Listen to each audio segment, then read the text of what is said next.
Citando John D. Rockefeller, sempre tentei transformar cada fracasso em uma oportunidade. Sendo nipo-americano, posso falar o seguinte: muitas pessoas dizem que Pearl Harbor foi um erro americano. Eu digo que foi um erro japonês. No filme Torá, Torá, Torá, um sombrio almirante japonês diz a seus subordinados: receio que tenhamos acordado um gigante adormecido. Lembre-se de Pearl Harbor. Tornou-se um grito de guerra. Transformou uma das maiores derrotas dos Estados Unidos em uma razão para vencer. Esta grande derrota deu força aos Estados Unidos, que logo se transformaram em uma potência mundial. O fracasso inspira os vencedores, e o fracasso derrota os perdedores. É o maior segredo dos ganhadores. É o segredo que os perdedores não conhecem. O maior segredo dos vencedores é que o fracasso inspira a vitória. Por isso eles não têm medo de perder. Repetindo Frank Tarkenton, vencer significa não ter medo de perder. Pessoas como Tarkenton não têm medo de perder porque sabem quem são. Odeiam perder de modo que sabem que o fracasso apenas as incentivará a se tornarem melhores. Há uma grande diferença entre detestar perder e ter medo de perder. A maioria das pessoas tem tanto medo de perder dinheiro que acaba perdendo. Elas quebram por uma ninharia. Financeiramente, desejam segurança demais e têm um horizonte estreito. Compram casas grandes e carros grandes, mas não fazem grandes investimentos. A principal razão que leva 90% dos americanos a ter problemas financeiros é que eles jogam para não perder, não jogam para ganhar. Eles procuram seus consultores financeiros, ou seus contadores, ou seus corretores e adquirem um portfólio equilibrado. Muitos aplicam altas somas em certificados de depósito, em títulos de baixo rendimento, em fundos mútuos e em poucas ações. É um portfólio seguro e inteligente, mas não é um portfólio vencedor. É o portfólio de quem não quer perder. Não me entenda mal, é provavelmente um portfólio melhor do que o da média da população, mas isso é apavorante. Um portfólio seguro é melhor do que nenhum portfólio. É um grande portfólio para quem adora a segurança. Mas buscar a segurança e o equilíbrio em seu portfólio de aplicações não é a forma como jogam os investidores bem-sucedidos. Se você tem pouco dinheiro e quer ficar rico, você deve estar focado, não equilibrado. Se você observar qualquer pessoa bem-sucedida, verá que no início elas não estavam equilibradas. Pessoas equilibradas não vão a lugar algum, ficam em um lugar. Para progredir é preciso, no início, de um desequilíbrio. Veja como você progride quando anda. Thomas Edison não estava equilibrado, estava focado. Bill Gates não estava equilibrado, estava focado. Donald Trump estava focado. George Soros estava focado. George Patton não distribuiu seus tanques por uma área ampla. Ele os focou e arrasou os pontos fracos da linha alemã. Os franceses se espalharam pela linha Maginot e você sabe o que aconteceu com eles. Se você tem algum desejo de ser rico, você deve focar. Pôr uma porção de ovos em umas poucas cestas. Não fazer o que fazem os pobres e a classe média. Põe poucos ovos em muitas cestas. Se você odeia perder, procure a segurança. Se perder o enfraquece, procure a segurança. Procure aplicações equilibradas. Se você tem mais de 25 anos e está apavorado em assumir riscos, não mude. Procure a segurança, mas comece cedo. Comece a formar suas poupanças cedo, porque vai levar tempo. Mas se você tem sonhos de liberdade, a primeira coisa a perguntar-se é: qual a minha reação ante o fracasso? Se o fracasso o inspirar a ganhar, talvez você deva seguir adiante, mas só talvez. Se o fracasso o enfraquece ou o leva ao desespero, como os garotos mimados que correm ao advogado para processar alguém toda vez que as coisas não saem do seu jeito, então procure a segurança. Fique com seu emprego. Ou compre títulos ou fundos mútuos. Mas lembre que esses instrumentos financeiros também têm seus riscos, mesmo sendo mais seguros. Digo tudo isso citando os texanos e Frank Tarkenton, porque aumentar a coluna de ativos é fácil. É realmente um jogo que não exige grandes atitudes, não exige muita instrução. A matemática do primeiro grau resolve.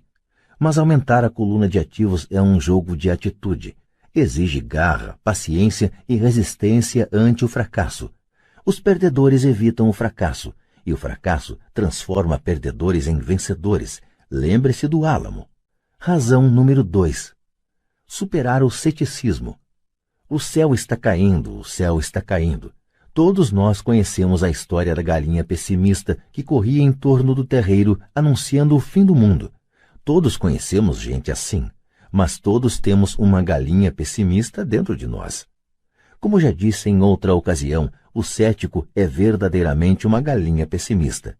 Todos nós parecemos com a galinha pessimista quando o medo e a dúvida toldam nossos pensamentos. Todos nós temos dúvidas. Não sou inteligente, não sou tão bom assim, fulano é melhor do que eu. Nossas dúvidas muitas vezes nos paralisam. Jogamos o jogo do e se? E se a economia entrar em colapso logo depois de eu fazer o investimento? E se eu me descontrolar e não conseguir pagar as dívidas?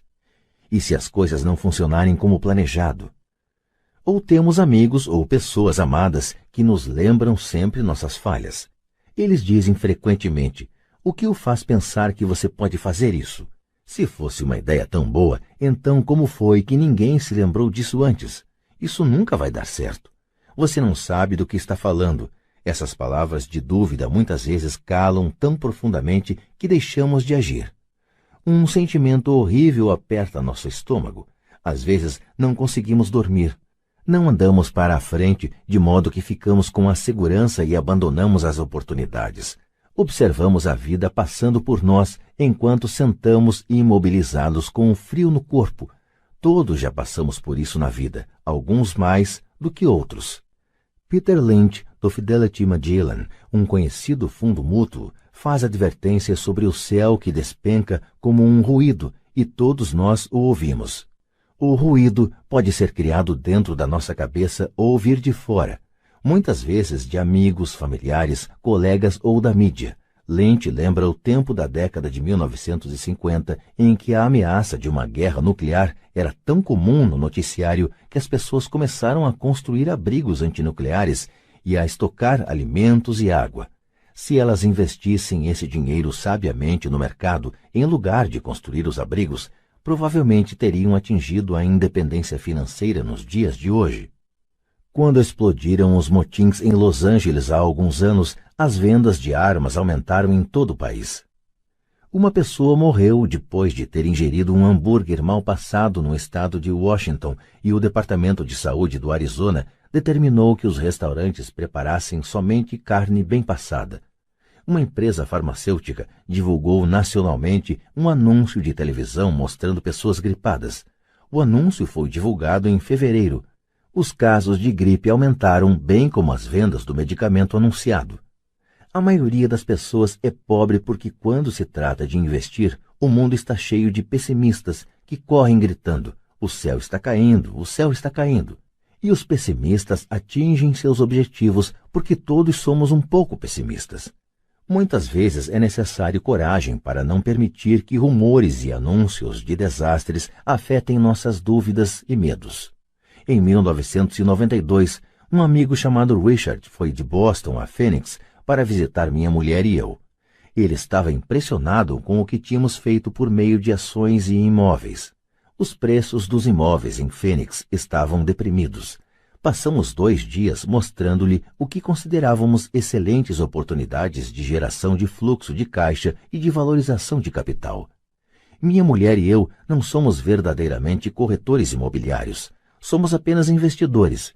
Depois de identificar uma unidade em um condomínio de lazer, chamamos o corretor que a vendeu para Richard naquela mesma tarde. O preço era de apenas $42.000 para uma casa de 2 quartos. Unidades semelhantes estavam sendo vendidas a $65.000.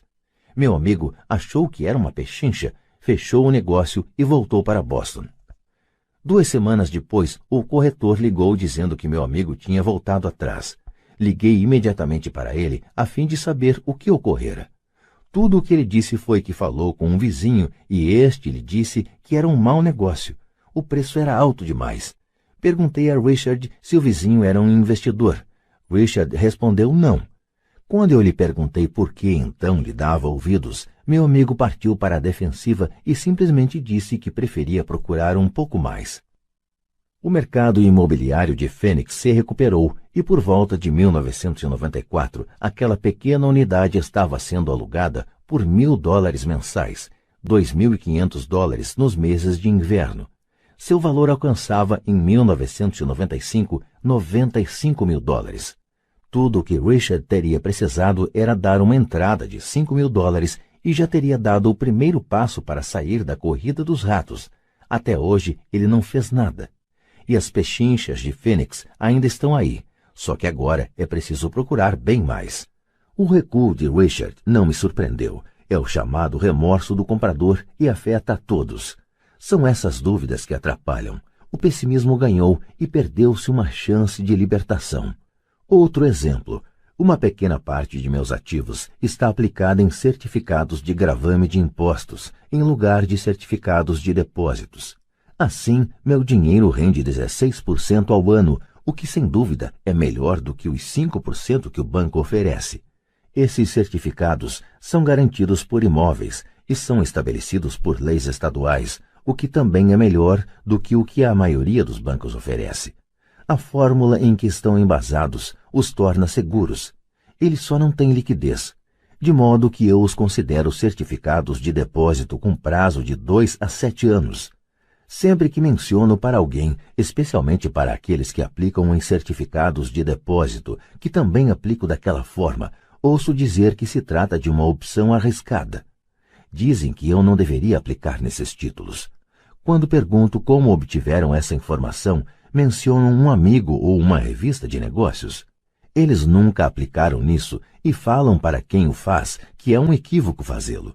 O rendimento mais baixo que procuro é 16%, mas pessoas cheias de dúvidas se conformam com 5%. A dúvida é cara.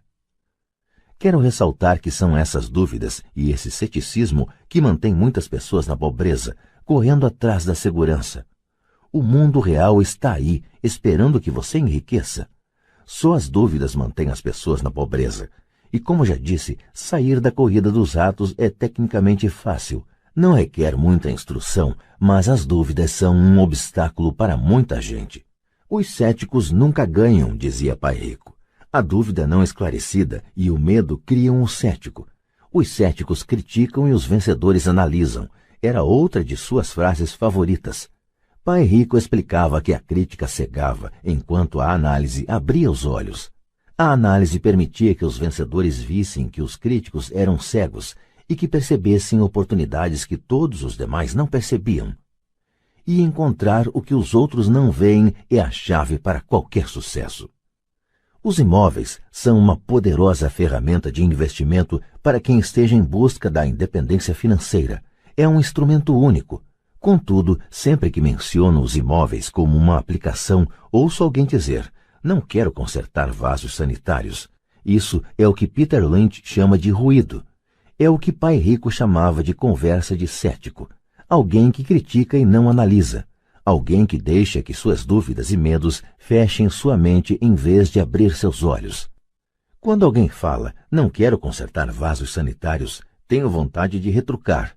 E o que o faz pensar que eu quero? Eles estão dizendo que um vaso é mais importante do que aquilo que eles querem. Eu falo de liberação da corrida dos ratos e eles pensam em vasos sanitários. Esse é o padrão de pensamento que mantém muita gente na pobreza. Criticam em vez de analisar. A chave de seu sucesso está nos não quero, dizia Pai Rico. Eu também não estou a fim de consertar vasos sanitários. Procuro sempre um bom administrador de imóveis que conserte os vasos. E ao encontrar um bom administrador que cuide bem dos imóveis, meu fluxo de caixa aumenta. Mais importante ainda, um bom administrador de imóveis me permite comprar ainda mais imóveis, pois não preciso me preocupar com o conserto dos vasos sanitários. Um bom administrador de imóveis é a chave para o sucesso com imóveis. Achá-lo é mais importante do que o próprio imóvel. Um bom administrador muitas vezes sabe de bons negócios antes dos corretores, o que os torna ainda mais valiosos. É isso o que o meu pai rico queria dizer quando falava: a chave de seu sucesso está nos não quero. Como eu também não quero consertar vasos, descobri uma forma de comprar mais imóveis e apressar minha saída da corrida dos ratos. As pessoas que continuam falando, não quero consertar vasos sanitários, muitas vezes se privam desse poderoso instrumento de investimento. Os vasos são mais importantes que sua liberdade. No mercado de ações ouço muita gente declarar: não quero perder dinheiro. Bom, o que os leva a pensar que eu ou qualquer outra pessoa gostamos de perder dinheiro? Eles não ganham dinheiro porque optam por não perder dinheiro. Em lugar de analisar, fecham suas mentes a outro poderoso meio de investimento, o mercado de ações. Em dezembro de 1996, estava passando com um amigo pelo posto de gasolina do bairro. Ele olhou e viu que o preço da gasolina estava aumentando. Meu amigo é um cara encucado, um pessimista. Para ele, o céu está sempre a ponto de cair, e, em geral, cai sobre sua cabeça. Quando chegamos em casa, ele me expôs todas as estatísticas que mostravam por que o preço do petróleo deveria aumentar nos próximos anos. Estatísticas que eu nunca vira antes, mesmo quando eu já tinha um substancial bloco de ações de uma empresa petrolífera. Com essa informação em mãos, comecei a procurar e achei uma nova empresa petrolífera que estava a ponto de descobrir algumas jazidas. Meu corretor ficou entusiasmado com essa nova empresa e eu comprei 15.000 ações por 65 centavos cada uma. Em fevereiro de 1997, enquanto escrevo este livro, o mesmo amigo e eu passamos pelo mesmo posto de gasolina e, de fato, o preço do combustível subira cerca de 15%. Novamente o pessimista se preocupou e se queixou. Eu sorri porque em janeiro desse mesmo ano o preço daquelas ações da pequena empresa petrolífera já valiam $3 cada uma. E o preço da gasolina deverá continuar aumentando se o que o meu amigo diz for verdade. Em vez de analisar, os pessimistas fecham suas mentes. Se a maioria das pessoas entendesse como uma ordem de stop funciona nos investimentos em ações, haveria mais gente investindo para ganhar do que para não perder. O stop é simplesmente um comando de computador que vende automaticamente suas ações se o preço começa a cair, ajudando-o a minimizar as perdas e a maximizar alguns ganhos. É uma grande ferramenta para aqueles que têm pavor de perder. Por isso, sempre que ouço pessoas preocupadas com os não quero em vez de pensar no que querem, sei que o ruído de suas cabeças deve ser grande. O pessimista se apoderou delas e grita: o céu cai e os vasos sanitários estão enguiçando. Assim, elas evitam seus não quero, mas pagam um preço alto. Nunca conseguirão o que querem na vida. Pai Rico me mostrou uma maneira de olhar o pessimista. Faça o que fez o Coronel Sanders. Com 66 anos de idade, ele perdeu seu negócio e começou a viver da aposentadoria da Seguridade Social. Não era o suficiente. Ele começou a percorrer o país tentando vender sua receita de galinha frita. Ela foi recusada 1.009 vezes antes que alguém dissesse sim. E ele acabou se tornando um multimilionário em uma idade em que a maioria das pessoas está desistindo. Ele era um homem corajoso e tenaz, dizia Pai Rico a respeito de Harlan Sanders. Assim, quando você estiver em dúvida e um pouco receoso, faça o que o Coronel Sanders fez com sua galinha. Ele a fritou. Razão número 3. Preguiça. Pessoas ocupadas são, com frequência, preguiçosas. Todos nós conhecemos histórias do homem de negócios que trabalha arduamente para ganhar dinheiro. Ele dá duro para ser um bom provedor de sua mulher e de seus filhos. Ele passa longas horas no escritório e leva trabalho para casa nos fins de semana. Um dia, ao chegar em casa, encontra-a vazia. Sua esposa foi embora com as crianças. Ele sabia que estava tendo problemas com a esposa, mas em vez de esforçar-se em fortalecer a relação, ele se dedicou ao trabalho. Desiludido, seu desempenho no emprego declina e ele é demitido. Hoje em dia, encontro frequentemente gente muito ocupada para cuidar de sua riqueza, e há pessoas muito ocupadas para cuidar da própria saúde. A causa é a mesma. Estão ocupadas e continuam ocupadas como forma de evitar algo que não desejam enfrentar. Ninguém precisa lhes dizer isso. No seu íntimo, elas sabem. De fato, se você falar sobre o assunto com elas, elas respondem muitas vezes com raiva ou irritação. Se não estão ocupadas com o trabalho ou com as crianças, Muitas vezes estão ocupadas assistindo à televisão, jogando golfe ou fazendo compras. Contudo, lá no fundo sabem que estão fugindo de algo importante. Essa é a forma mais comum de preguiça. A preguiça mantendo-se ocupado. E qual é a cura para a preguiça? A resposta está em um pouco de ambição. Muitos de nós fomos educados pensando que a ambição ou a ganância é algo ruim. Pessoas gananciosas são más, dizia minha mãe. Contudo, todos nós temos o desejo de possuir coisas belas, novas ou empolgantes. Para manter essa emoção de desejo sob controle, muitas vezes os pais encontram formas de suprir esse sentimento com culpa. Você só pensa em você mesmo, não sabe que tem irmãos e irmãs? Era uma das frases favoritas da minha mãe. Ou, você quer que eu compre o que para você? Repetia meu pai. Você pensa que fabricamos dinheiro? Você pensa que o dinheiro dá em árvore? Você sabe que não somos ricos. Não eram tanto as palavras, mas o sentimento de culpa que as acompanhava, o que me deixava possesso. O reverso da criação desse sentimento de culpa era: sacrifico minha vida para lhe comprar isto. Estou comprando para você porque nunca tive coisas assim quando criança. Tenho um vizinho que está totalmente falido, mas que não consegue colocar o carro na sua garagem. A garagem está cheia de brinquedos das crianças. Esses garotos mimados têm tudo o que sonham. Não quero que saibam o que é passar necessidade, diz o pai. Ele não tem um tostão guardado para mandar os filhos para a universidade ou para ele mesmo se aposentar, mas seus filhos têm todos os brinquedos possíveis. Recentemente, recebeu pelo correio um novo cartão de crédito e levou os filhos para conhecer Las Vegas. Faço isso pelos garotos, diz com ar de grande sacrifício. Pai rico proibia que se dissesse não dá para comprar. Na casa de minha família de verdade escutava isso a toda hora. Já pai rico queria que seus filhos dissessem: como posso comprar isso? Ele considerava que as palavras não dá para comprar fechavam o cérebro. Você não precisava pensar mais. Como posso comprar isso? Era uma forma de abrir a mente. Obrigava você a pensar e buscar alternativas. Mais importante do que isso, ele considerava que não dá para comprar é uma mentira. E o espírito humano sabe disso. O espírito humano é poderoso, muito poderoso, dizia. Quando sua mente preguiçosa repete não dá para comprar, uma guerra se estabelece dentro de você. Seu espírito se enfurece e sua mente preguiçosa deve defender a mentira dita. O espírito grita: vamos para a academia fazer exercícios. E a mente preguiçosa responde: estou cansada, trabalhei muito hoje. Ou o espírito humano diz: estou cansado de ser pobre. Vamos sair daqui e enriquecer. E a mente preguiçosa fala: pessoas ricas são gananciosas. Além disso, dá muito trabalho, não é seguro. Posso perder dinheiro. Do jeito que está, já trabalho muito. Já tenho que fazer coisa demais no emprego. Veja o que tenho que fazer hoje à noite. O chefe quer que eu entregue de manhã.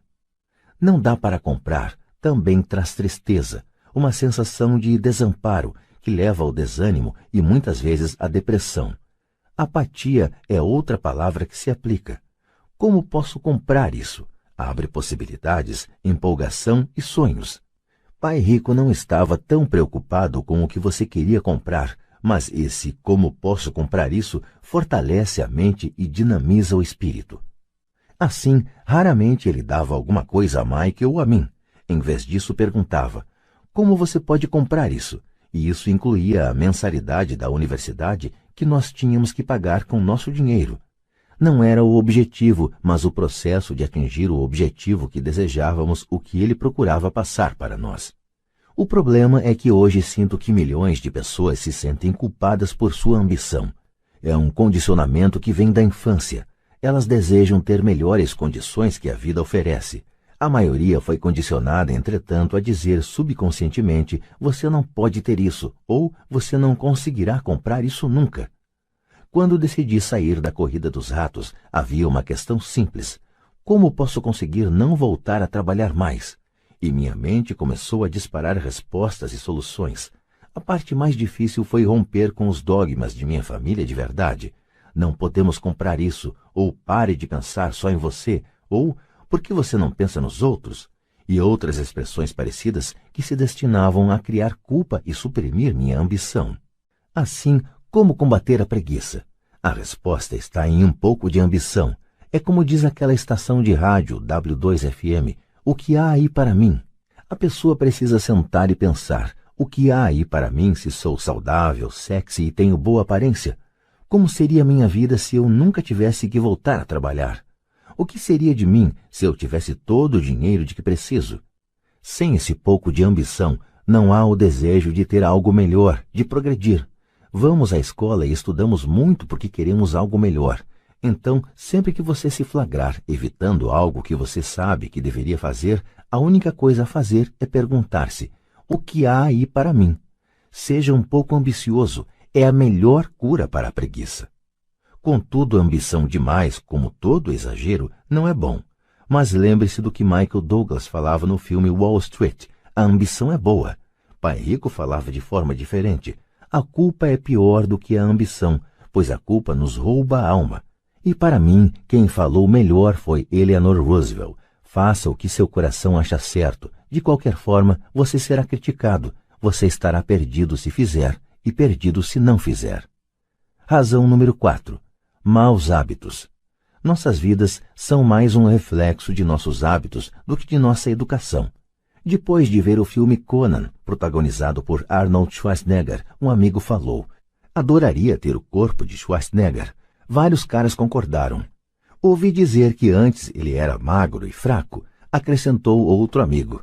Também já ouvi isso, acrescentou outro. Dizem que ele malha todos os dias na academia. Aposto que sim. O quê? Exclamou o cínico do grupo. Aposto que é assim de nascença. Vamos mudar de assunto e tomar umas cervejas. Este é um exemplo de comportamento controlado pelos hábitos.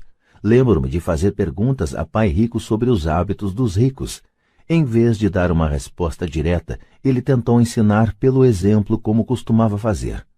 Quando seu pai paga as contas dele? Perguntou Pai Rico. No início do mês, respondi. E sobra alguma coisa? Prosseguiu Pai Rico. Pouco, disse eu. É por isso que ele tem dificuldades, falou Pai Rico. Ele tem maus hábitos. Seu pai paga primeiro todos os outros. Ele paga a si mesmo por último, mas só se sobrar alguma coisa. O que em geral não acontece, comentei.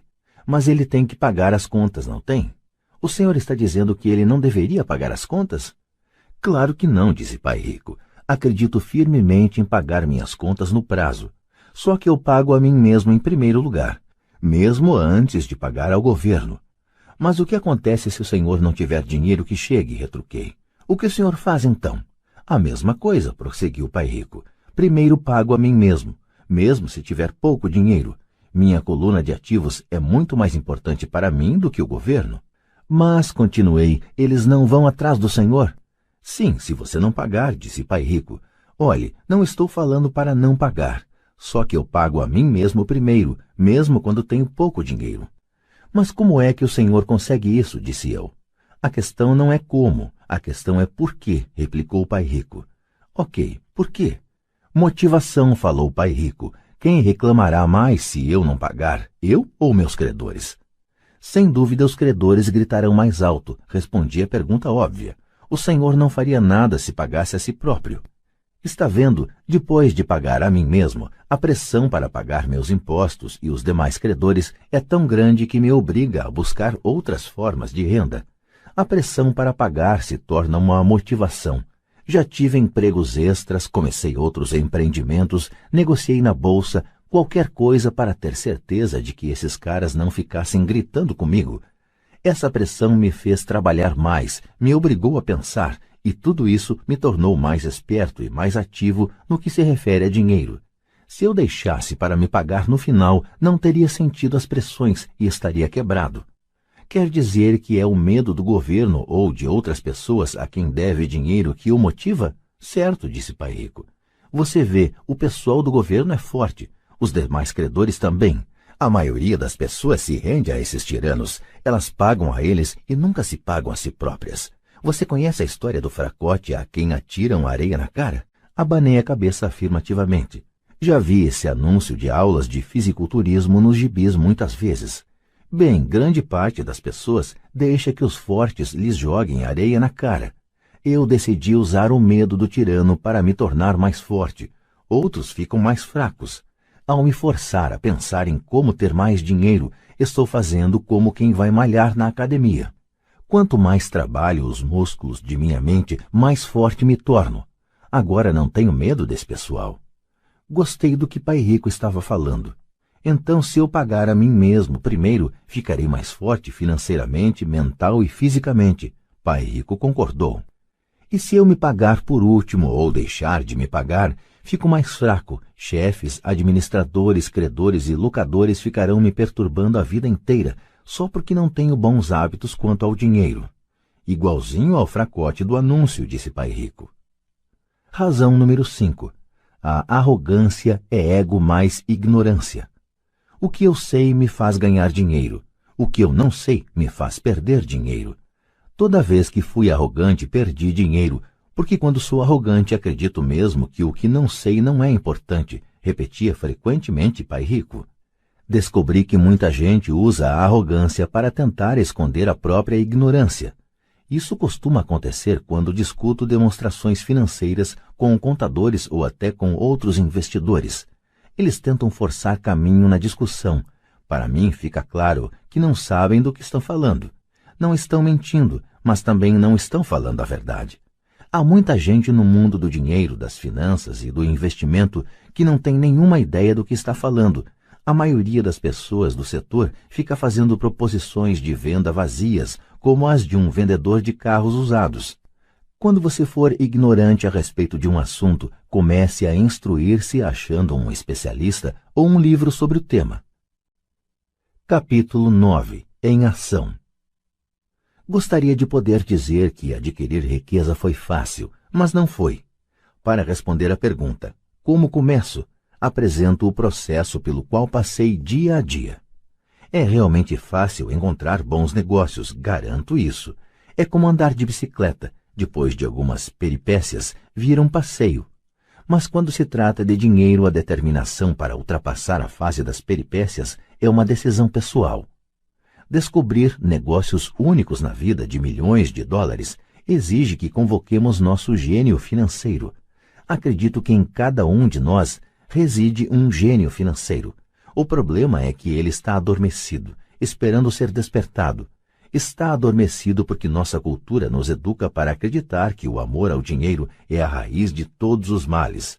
Ela nos incentiva a aprender uma profissão para que possamos trabalhar pelo dinheiro, mas não nos ensina a fazer o dinheiro trabalhar para nós. Ela nos ensina a não nos preocupar com o nosso futuro financeiro, que o governo ou a empresa cuidarão de nós quando chegar o dia da aposentadoria. Contudo, são nossos filhos formados no mesmo sistema de ensino que acabarão pagando por ela. A mensagem é trabalhar arduamente, ganhar e gastar o dinheiro, e quando ele faltar, sempre poderemos tomar emprestado. Infelizmente, 90% do mundo ocidental aceita essa teoria simplesmente porque é mais fácil encontrar um emprego e trabalhar pelo dinheiro. Se você não faz parte dessa massa, eu lhe mostrarei os 10 passos para despertar seu gênio financeiro. São simplesmente os passos que eu segui. Se quiser tentar alguns deles, ótimo. Se não, escolha os seus. Seu gênio financeiro é suficientemente esperto para desenvolver sua própria lista. Falando no Peru com um garimpeiro de 45 anos, eu lhe perguntei por que ele tinha tanta confiança em encontrar uma mina de ouro. Ele respondeu: há ouro em todo lugar. A maioria das pessoas não está treinada para vê-lo. E eu diria que isso é verdade. Quanto a imóveis, posso sair qualquer dia e achar 4 ou 5 bons negócios em potencial, onde uma pessoa comum não encontra nada. Mesmo procurando no seu bairro, a razão é que ela não dedica tempo para desenvolver seu gênio financeiro. Os 10 passos a seguir são um processo que pode ajudá-lo a desenvolver os poderes que Deus lhe deu, poderes que só você pode controlar. 1. Preciso de uma razão maior do que a realidade. O poder do espírito. Se você perguntar à maioria das pessoas se elas desejariam ser ricas ou financeiramente independentes, elas responderão sim. Mas então caem na realidade. A estrada parece demasiadamente longa, com muitas montanhas a escalar. É mais fácil trabalhar pelo dinheiro e colocar o que sobra nas mãos do corretor. Certa vez conheci uma jovem que sonhava participar da equipe olímpica de natação dos Estados Unidos. Ela acordava todos os dias às 4 horas para treinar durante 3 horas antes de ir à faculdade. Ela não ia a festas com os amigos nas noites de sábado. Ela tinha que estudar para obter notas altas como todo mundo. Quando lhe perguntei o que a levava a essa ambição e a esse sacrifício sobre-humano, ela simplesmente respondeu: faço isso por mim mesma e pelas pessoas que amo. É o amor que me leva a superar obstáculos e sacrifícios. Uma razão ou um propósito é uma combinação de alguns quero e alguns não quero. Quando as pessoas me perguntam qual a razão que me levou a querer ser rico, digo que foi a combinação profunda e emocional dos quero e não quero. Listarei alguns. Primeiro, os não quero, pois são eles que criam os quero. Não quero trabalhar a vida inteira. Não quero o que meus pais aspiravam para mim, que era segurança no emprego e uma casa no subúrbio. Não quero ser um empregado. Odiava quando meu pai não assistia a meus jogos de futebol porque estava ocupado com sua carreira. Odiava ver meu pai trabalhando arduamente e o governo levando boa parte do que ele tinha obtido quando morreu. Ele não pôde nem mesmo deixar para os filhos aquilo pelo qual tinha trabalhado tanto. Os ricos não fazem isso. Eles trabalham arduamente e deixam um legado para seus filhos. Agora os quero. Quero ser livre para viajar por todo o mundo e viver o estilo de vida que gosto. Quero fazer isso ainda jovem. Quero ser simplesmente livre. Quero controlar meu tempo e minha vida. Quero que o dinheiro trabalhe para mim. Essas são minhas razões emocionais profundas. Quais são as suas? Se elas não forem suficientemente fortes, então a realidade da estrada à frente pode ser maior do que suas razões. Perdi dinheiro e tive vários fracassos, mas foram essas razões emocionais que me mantiveram de pé e me fizeram prosseguir. Queria ser livre por volta dos 40 anos, mas precisei esperar até os 47 com muitas experiências de aprendizado ao longo do caminho. Como disse, gostaria de dizer que foi fácil, mas não foi, mas também não foi duro. Sem uma forte razão ou propósito, aí sim, qualquer coisa na vida é dura. Se você não tiver um forte motivo, não faz sentido continuar ouvindo. Parecerá trabalho demais. 2. Escolho todos os dias. O poder da escolha. Esta é a principal razão pela qual as pessoas querem viver em um país livre. Queremos o poder de escolha. Financeiramente, com cada dólar que temos em nossas mãos, temos o poder de escolher nosso futuro de ricos, pobres ou classe média. Nossos hábitos de despesa refletem quem somos nós. As pessoas pobres têm simplesmente maus hábitos de despesa. Uma vantagem que eu tive em criança foi a de que gostava de jogar banco imobiliário constantemente. Ninguém me disse que banco imobiliário era só para crianças, de modo que continuei jogando adulto. Também tinha pai rico que me mostrou a diferença entre um ativo e um passivo. Sendo assim, há muito tempo, quando ainda era garoto, escolhi ser rico e sabia que tudo o que eu tinha a fazer era adquirir ativos reais. Meu melhor amigo Mike tinha uma coluna de ativos que lhe fora dada, mas ele teve que optar por aprender a mantê-la. Muitas famílias ricas perdem os ativos na geração seguinte simplesmente porque não havia ninguém treinado para ser um bom guardião dos ativos. Muitas pessoas optam por não ser ricas. Para 90% da população, ser rico é confusão demais. Então inventam de dizer coisas como não estou interessado em dinheiro, nunca serei rico, não preciso me preocupar, ainda sou jovem, quando tiver algum dinheiro vou pensar sobre meu futuro, ou meu marido, mulher, cuida das finanças. O problema dessas afirmações é que elas roubam das pessoas que pensam assim duas coisas. Uma, tempo, que é nosso ativo mais precioso, e 2, o aprendizado. Só porque você não tem dinheiro, isso não é desculpa para não aprender. Mas é uma escolha que fazemos a cada dia, a escolha do que fazer com o nosso tempo, com o nosso dinheiro e com o que pomos em nossa cabeça. É o poder da escolha. Todos nós temos escolha. Escolhi ser rico e faço essa opção a cada dia. Invista primeiro na instrução. Na verdade, o único ativo real que você possui é sua mente, o instrumento mais importante que dominamos. Como disse, cada um de nós Pode escolher o que põe em sua mente uma vez alcançada a idade suficiente. Você pode ficar assistindo a MTV o dia inteiro, ou ler revistas de golfe, ou fazer um curso de cerâmica ou um curso de planejamento financeiro. Você escolhe. A maioria das pessoas simplesmente compra investimentos em lugar de aprender a investir. Uma de minhas amigas, uma mulher rica, teve recentemente seu apartamento roubado. Os ladrões levaram um aparelho de televisão e o videocassete e deixaram todos os seus livros. Nós todos temos essa escolha. Novamente, 90% da população compra aparelhos de televisão e somente uns 10% compram livros de negócios ou fitas sobre investimentos. Então, o que é que eu faço? Vou a seminários. Gosto quando eles duram pelo menos 2 dias, porque gosto de me aprofundar em um tema. Em 1973, estava assistindo à televisão e vi o anúncio de um seminário de 3 dias sobre como comprar imóveis sem precisar dar entrada. Gastei $385 e o curso me permitiu ganhar pelo menos $2 milhões, talvez mais. Porém, mais importante, me comprou vida. Não preciso trabalhar pelo resto da vida por causa daquele curso. Faço pelo menos 2 desses seminários por ano. Adoro fitas de áudio. A razão. Posso voltar para trás rápido. Estava ouvindo uma fita de Peter Lynch e ele disse algo de que discordei completamente. Em vez de me mostrar arrogante e crítico, simplesmente apertei o botão de retrocesso e ouvi aquele trecho da fita umas 20 vezes. Talvez até mais.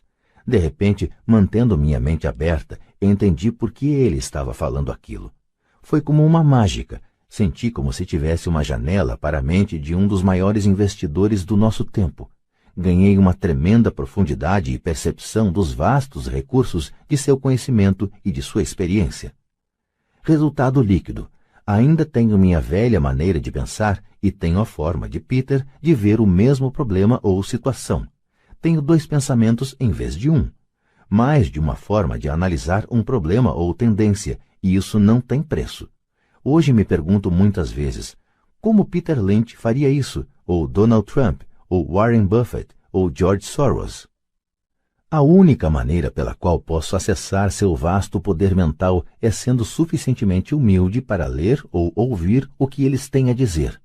Pessoas arrogantes e críticas são muitas vezes pessoas com baixa autoestima que têm medo de assumir riscos. Veja, se você aprender algo novo, terá que errar a fim de entender totalmente o que aprendeu. Se você ouviu até aqui, a arrogância não é um de seus problemas. Pessoas arrogantes raramente leem ou compram fitas. Por que elas o fariam? Elas são o centro do universo. Há pessoas inteligentes que discutem ou se defendem quando uma ideia nova se choca com o que pensam. Neste caso, sua assim chamada inteligência, combinada com a arrogância, se torna ignorância. Cada um de nós conhece alguém muito instruído ou que se acredita esperto, mas cujo balanço mostra outra coisa. Uma pessoa verdadeiramente inteligente saúda as novas ideias, porque novas ideias podem aumentar a sinergia de outras ideias acumuladas. Ouvir é mais importante do que falar. Se isso não fosse verdade, Deus não teria nos dado 2 ouvidos e apenas uma boca. Gente demais pensa com a boca, em vez de ouvir para assimilar novas ideias e possibilidades. Discute-se em lugar de se perguntar. Penso em minha riqueza a longo prazo. Não sou partidário da mentalidade do fique rico depressa, de muitos compradores de bilhetes de loteria ou frequentadores de cassinos. Posso comprar e vender ações, mas sempre compro instrução. Se você quer pilotar um avião, aconselho a tomar aulas antes. Sempre fico chocado com gente que compra ações ou imóveis, mas nunca investe em seu maior ativo, sua mente. O fato de ter comprado 1 ou 2 imóveis não o torna um especialista em imóveis. 3. Escolha os amigos com cuidado. O poder da associação. Em primeiro lugar, não escolho meus amigos levando em conta suas demonstrações financeiras. Tenho amigos que fizeram, de fato, voto de pobreza, bem como amigos que ganham milhões todo ano. O importante é que aprendo com todos eles e faço um esforço consciente para isso. Admito que há pessoas que procurei porque têm dinheiro, mas eu não estava atrás de seu dinheiro, queria seu conhecimento. Em alguns casos, Essas pessoas de vastas posses se tornaram amigos queridos, mas nem todos. Há uma diferença que gostaria de destacar. Observei que meus amigos ricos falam de dinheiro, e não estou querendo dizer que se gabem. Eles se interessam pelo assunto. Já os amigos que sei estarem em dificuldades financeiras não gostam de falar de dinheiro, negócios ou investimentos. Muitas vezes pensam que isso não é educado ou que é anti-intelectual. Ou seja, também aprendo com os amigos que têm dificuldades financeiras, descubro o que não fazer. Tenho vários amigos que obtiveram mais de US$1 bilhão durante suas breves vidas. 3 deles observam o mesmo fenômeno. Seus amigos que não têm dinheiro nunca lhes perguntaram como eles o conseguiram, mas eles pedem 2 coisas: dinheiro emprestado ou um emprego. Advertência. Não ouça as pessoas pobres ou apavoradas. Tenho amigos assim e gosto muito deles, mas são pessimistas na vida. Quando se trata de dinheiro, especialmente em investimentos, o céu está sempre caindo. Eles sempre sabem por que as coisas não funcionam. O problema é que as pessoas as ouvem, mas aqueles que aceitam cegamente essas informações pessimistas são também pessimistas. E como diz o velho ditado, galinhas da mesma plumagem concordam entre si. Se você assiste à CNBC, uma mina de ouro de informações sobre investimentos, sabe que eles apresentam frequentemente uma mesa redonda dos chamados especialistas. Um deles diz que o mercado está a ponto de desabar e outro afirma que está em ascensão. Se você for esperto, ouvirá os dois. Mantenha sua mente aberta, porque ambos têm razões válidas. Infelizmente, a maioria das pessoas ouve apenas os pessimistas. Alguns amigos próximos procuraram me fazer desistir de algum negócio ou investimento. Alguns anos atrás, um amigo me contou que estava empolgado porque descobrira um certificado de depósito que rendia 6% ao ano. Contei então que estava ganhando 16% com títulos do governo estadual. No dia seguinte, ele me enviou um artigo que mostrava por que minha aplicação era perigosa. Há anos estou obtendo os 16% e ele continua com os 6%. Diria que o mais difícil quanto à formação de uma fortuna é ser fiel a si mesmo e estar disposto a não acompanhar a multidão. No mercado é muito comum que seja a manada a chegar tarde a ser abatida. Se um grande negócio está nas manchetes, na maioria dos casos é tarde demais. Procure um negócio novo. Como dizem os surfistas, sempre há outra onda. As pessoas que correm e pegam uma onda tarde são, em geral, as que se dão mal. Investidores espertos não se afobam. Se perdem uma onda, esperam pela próxima e se preparam. E isto é difícil para a maioria dos investidores, porque comprar o que não é popular lhes parece apavorante. Os investidores tímidos gostam de acompanhar a multidão. Sua ganância os leva para as aplicações somente quando os investidores sábios já auferiram seus lucros e se retiraram. Investidores sábios aplicam quando o negócio ainda não é popular. Eles sabem que seus ganhos são gerados quando compram e não quando vendem. Esperam pacientemente. Como já disse, eles não se afobam. Como um surfista, eles se preparam para a próxima onda. Tudo é insider trading. Há formas de insider trading que são ilegais e outras que são legais. Mas, de qualquer forma, é insider trading. A única distinção é quando você está distante do por dentro. A razão pela qual você quer ter amigos ricos que estão por dentro é porque o dinheiro é ganho aí. É informação fabricada. Você quer saber quando haverá a próxima subida, entrar e sair antes da queda seguinte. Não estou dizendo para fazer nada ilegal, mas quanto mais cedo você souber, maiores são as chances de lucro com risco mínimo. Para isso existem os amigos, e isso é inteligência financeira. 4. Domine uma fórmula e então aprenda outra. O poder do aprendizado rápido. Para fazer o pão, todo padeiro segue uma receita, mesmo que esta só exista em sua cabeça. O mesmo se pode dizer quanto a ganhar dinheiro.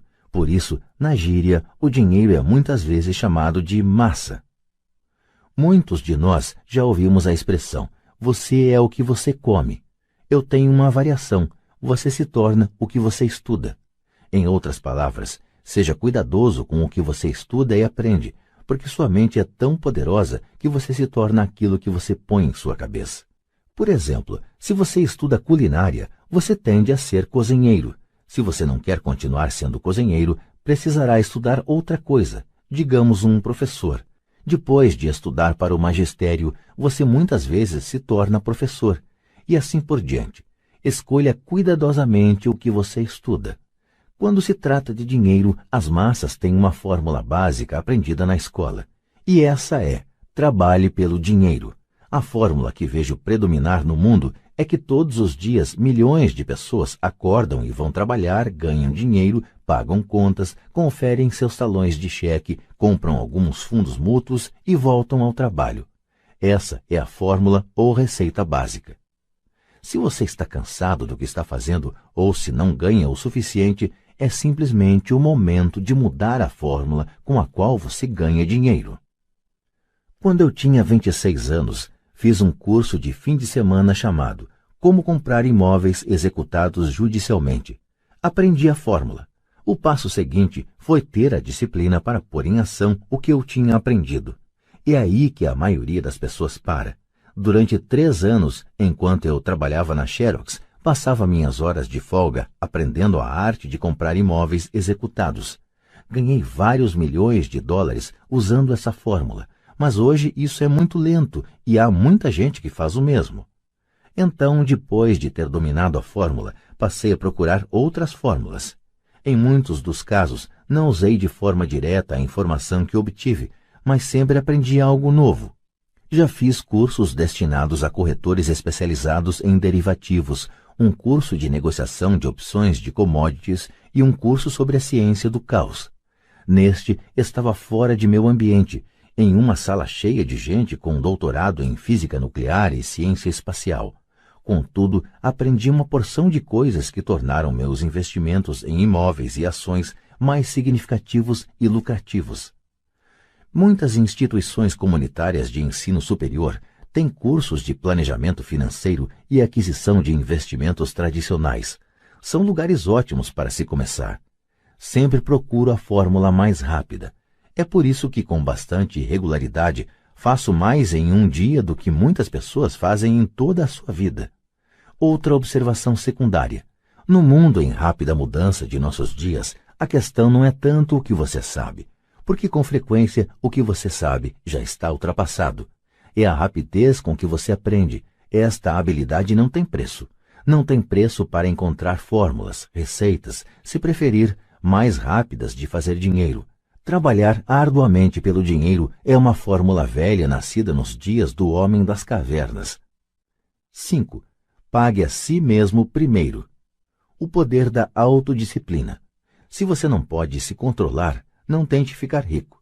Talvez fosse bom entrar para a marinha ou alguma ordem religiosa para aprender a se controlar.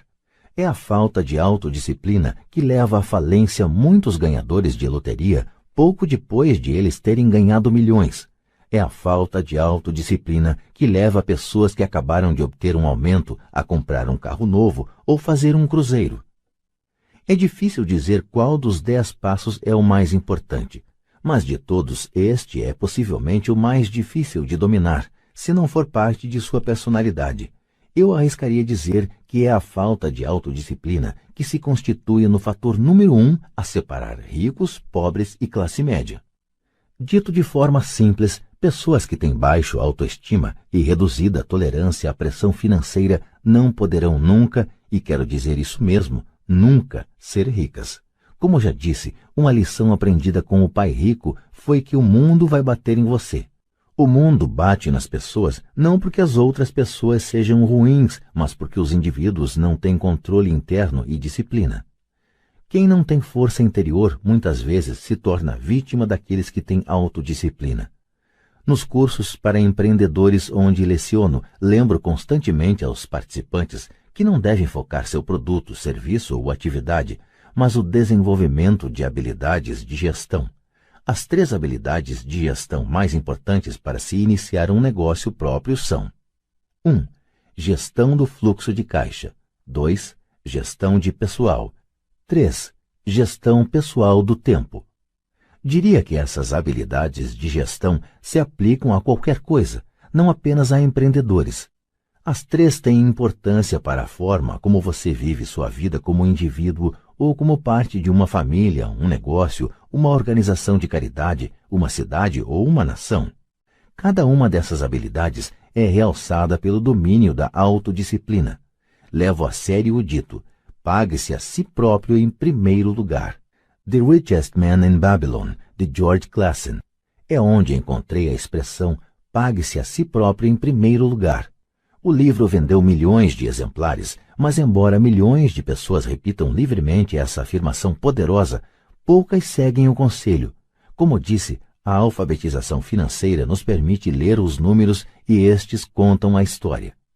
Vendo a demonstração de renda e o balanço de uma pessoa, posso ver facilmente se a pessoa que diz pague-se a si próprio em primeiro lugar está praticando o que prega. Comparemos então as demonstrações financeiras de pessoas que pagam a si mesmo em primeiro lugar e as que não as fazem. Repito, tem a ver com o entendimento do fluxo de caixa que conta a história. Se você pode realmente começar a compreender o poder do fluxo de caixa, perceberá rapidamente o que há de errado com o exemplo a seguir.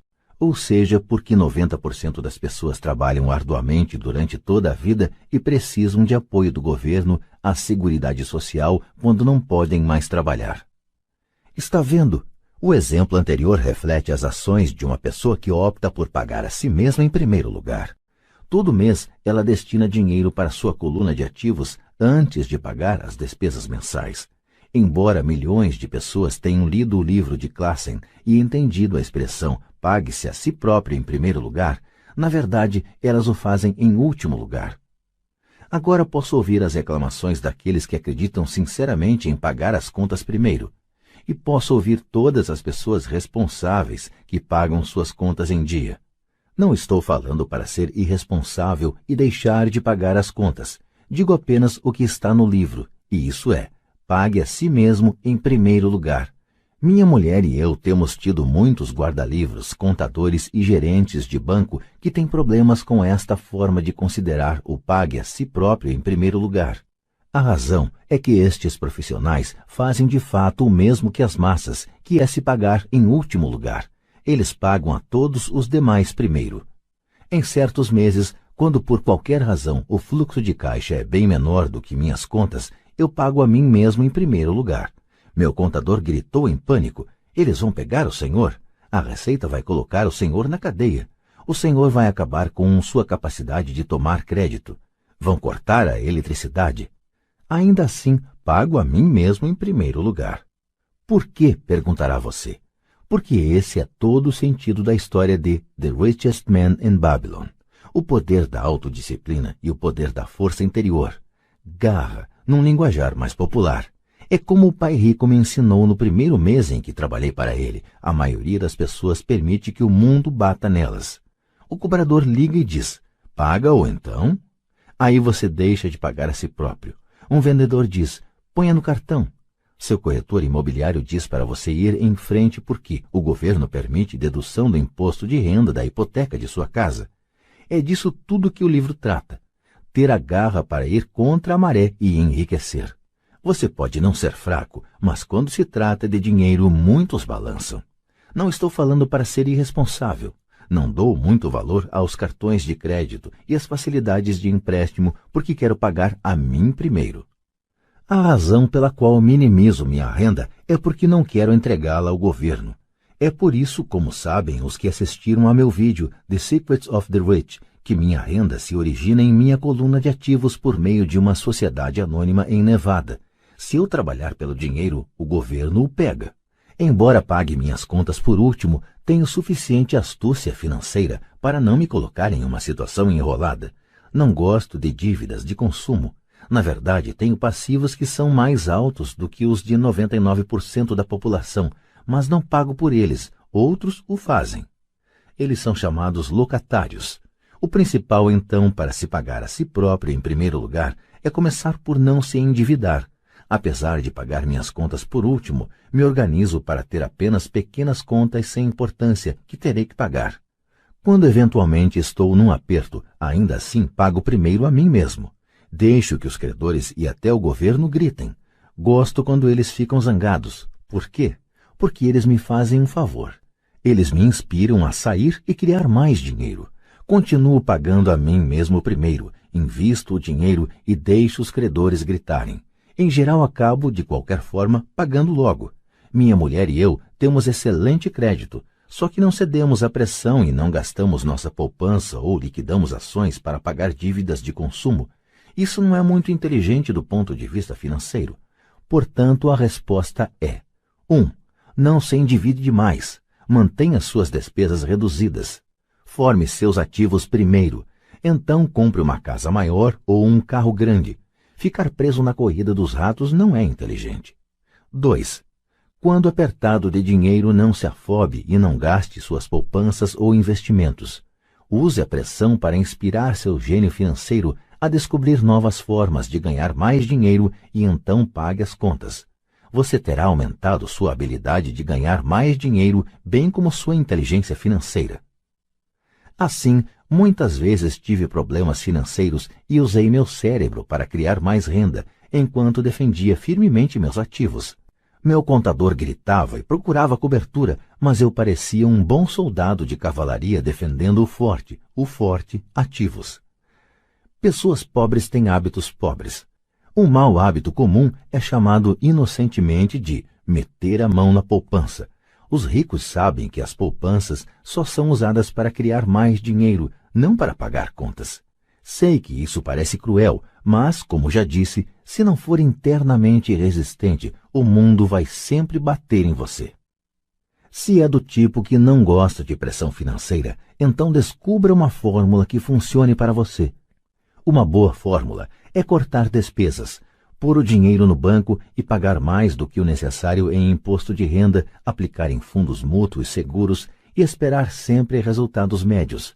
Mas isto viola a regra do pague a si mesmo em primeiro lugar.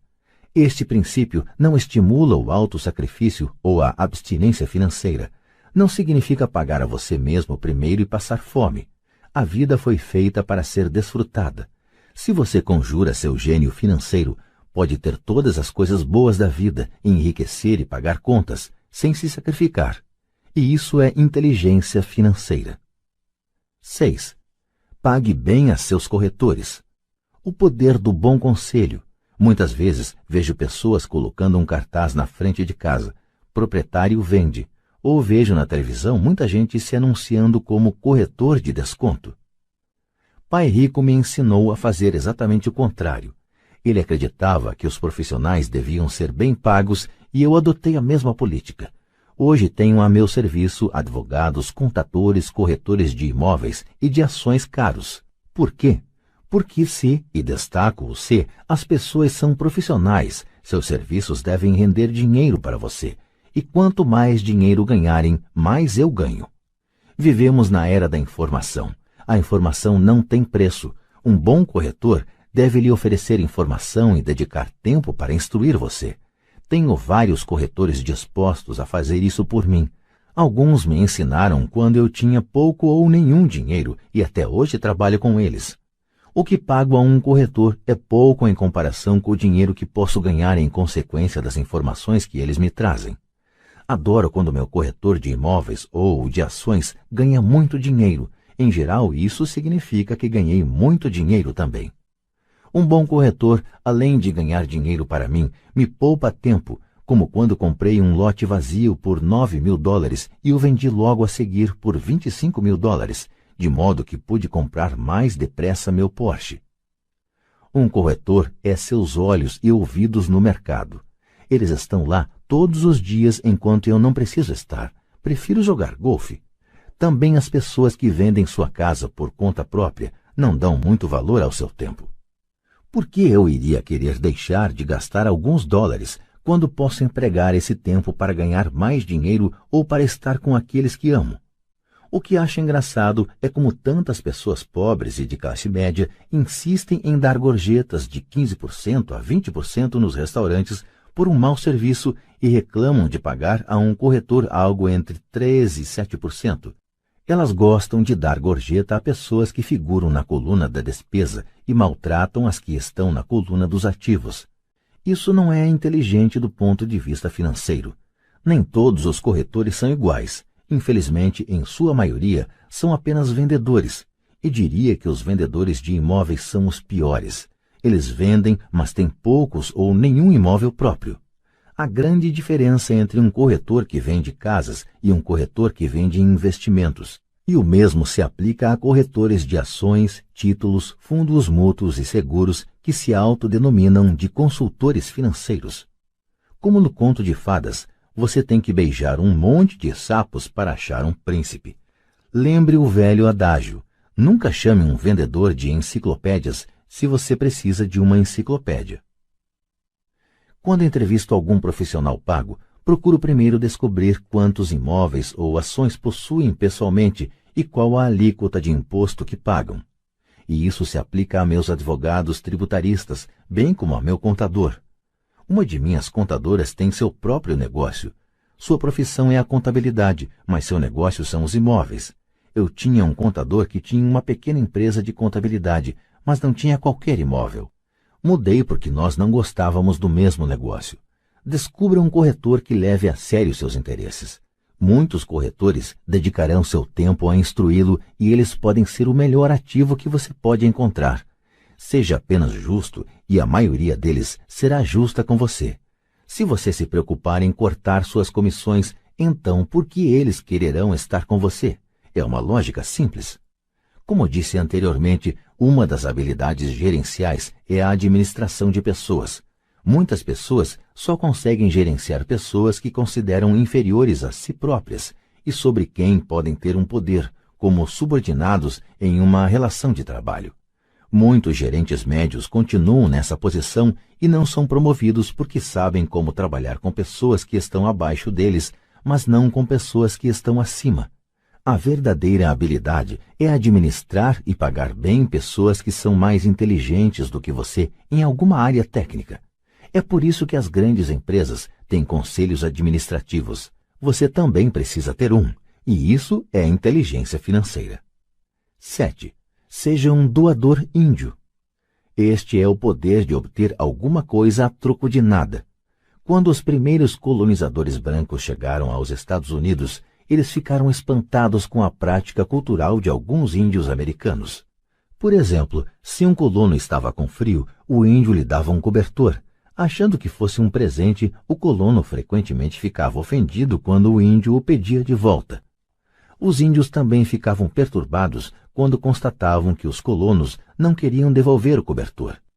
É daí que se origina a expressão doador índio, um simples desentendimento cultural. No mundo da coluna de ativos, é vital para a riqueza ser um doador índio. A primeira pergunta do investidor sofisticado é: com que rapidez posso ter meu dinheiro de volta? Ele também quer saber o que poderá obter de graça, ou o que se chama uma participação nos lucros. É por isso que o retorno sobre o investimento é tão importante. Por exemplo, descobri um pequeno imóvel a alguns quarteirões de onde moro, que estava sendo executado judicialmente. O banco estava pedindo $60 mil e eu apresentei uma oferta de $50 mil que foi aceita, simplesmente porque estava acompanhada de um cheque à vista no valor de $50 mil. Verificaram que eu era sério. Muitos investidores perguntarão se eu não estava imobilizando muito dinheiro de uma vez. Não seria melhor hipotecá-lo? A resposta neste caso é não. Minha empresa de investimentos o aluga por temporada nos meses de inverno e obtém $2.500 ao mês durante 4 meses, quando os pássaros da neve procuram o Arizona. Fora da temporada de férias, seu aluguel é de apenas $1.000 mensais. Em cerca de 3 anos, consegui meu dinheiro de volta. Agora sou proprietário desse ativo, que gera dinheiro para mim todos os meses. O mesmo se aplica às ações. Frequentemente, meu corretor liga e sugere que eu aplique uma considerável quantia em ações de alguma empresa que, segundo ele, está a ponto de fazer alguma coisa que aumentará o valor delas, como lançar um produto novo. Então, durante uma semana ou um mês, aplico meu dinheiro nessas ações, enquanto seus preços sobem. Depois, tiro aquela soma inicial e paro de me preocupar com as flutuações do mercado, porque tenho de volta meu dinheiro inicial e agora sou dono de um ativo que, tecnicamente, me saiu de graça. Sem dúvida, em muitas ocasiões perdi dinheiro, mas somente jogo com dinheiro que posso perder. Diria que na média de 10 investimentos, faço uns 2 ou 3 gols de placa. 5 ou 6 não são lá essas coisas, e perco em 2 ou 3. Mas limito minhas perdas ao dinheiro que apliquei neles naquele momento. As pessoas que odeiam o risco põem seu dinheiro no banco. E a longo prazo, qualquer poupança é melhor do que nenhuma poupança. Mas leva muito tempo para você recuperar seu dinheiro e, em muitos casos, você não leva nada de graça. Eles costumavam dar torradeiras, referência a uma prática adotada por alguns bancos americanos de distribuir eletrodomésticos a quem abrisse contas novas. Mas, atualmente, isso está ficando mais caro. Em todos os meus investimentos precisa haver algo mais, algo de graça. Um imóvel, um lote de terreno, uma casa, ações, escritórios. E o risco deve ser limitado ou deve ser uma ideia de baixo risco. Há livros inteiros que tratam deste assunto, de modo que não me estenderei aqui. Ray Kroc, do McDonald's, vendia franquias de hambúrgueres não porque gostasse do sanduíche, mas porque queria os terrenos das franquias de graça. Investidores sábios devem dar mais atenção ao retorno sobre o investimento. São os ativos que você obtém de graça depois que você recebe seu dinheiro de volta. Isso é inteligência financeira. 8. Ativos compram supérfluos. O poder do foco. O filho de um amigo estava desenvolvendo um hábito desagradável de gastar demais. Aos 16 anos, naturalmente, desejava ter seu carro. A desculpa: os pais de todos os seus amigos tinham comprado um carro para o filho. O garoto queria pegar suas poupanças e dar a entrada para o carro. Foi aí que o pai me procurou. Você acha que devo fazer o que ele quer ou deveria fazer como os outros pais e dar um carro para ele? Minha resposta: a curto prazo pode ser bom, mas o que você lhe terá ensinado a longo prazo? Você não pode usar seu desejo de ter um carro e incentivar seu filho a aprender alguma coisa? De repente, se acendeu uma luz e ele foi correndo para casa. 2 meses depois, voltei a encontrar meu amigo. Seu filho já está com o carro? Perguntei. Não, mas lhe dei $3.000 para comprar o carro. Falei para ele usar meu dinheiro e em lugar do seu dinheiro reservado para a universidade. Você foi bastante generoso, respondi. Nem tanto. O dinheiro veio acompanhado de uma condição. Segui sua orientação para usar seu desejo por um carro como incentivo para que aprendesse alguma coisa. E qual foi a condição? Perguntei. Bom, primeiro voltamos a jogar seu cash flow. Jogamos e tivemos uma longa discussão sobre o uso sábio do dinheiro. Fiz para ele uma assinatura do Wall Street Journal e comprei alguns livros sobre mercado de ações. E daí? Indaguei. O que fez? Falei que os $3.000 eram dele, mas que ele não poderia comprar o carro direto.